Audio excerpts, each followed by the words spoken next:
আমার আজকের লাইনটা আমাদের দেশের বেকার পোলাপানদের জন্য।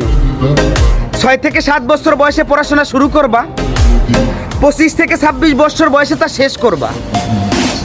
এবার মা বাবার কাছে পর্যাপ্ত পরিমাণ টাকা না থাকায়, অফিসে মামা খালু না থাকায় বছরের পর বছর ঘুরেও চাকরি মিলতেছে না। তারপর সেই বৃদ্ধ মা বাবার কাঁধে বসেই বেকারত্ব জীবন পার করবা। অন্যদিকে শখের মানুষের বিয়ে হয়ে যাচ্ছে, তার বাড়ি থেকে বলতেছে পোলায় কি করে। পোলায় এখন গ্রাজুয়েশন কমপ্লিট কইরা বর্তমান মা বাবার কাঁধে বসে বেকারত্ব জীবন পার করতেছে। এমন একটা ছেলের সাথে আমার মতো অভিভাবক হলেও আমি ডিরেক্ট রিজেক্ট করে দেবো, কখন আমার মেয়েকে বিয়ে দেবো না। তারপর রাস্তায় রাস্তায় স্যাড সং শুনবা আর ডেন্ডি খায় বেড়াইবা। আমি বলি কি, পড়াশোনা অনেক হয়েছে, এবার বাদ দাও। আজকেই পাসপোর্ট অফিসে যাওয়ার একটা পাসপোর্ট বানাও। 10 বছরের মিশনে প্রবাস জীবনকে বেছে নাও।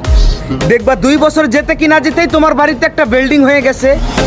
10 বছরের মিশন শেষ করতে ব্যাংকে মোটা অঙ্কের টাকাও হয়ে গেছে।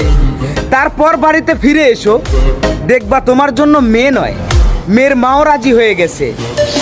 কথাটা মাথায় রেখো।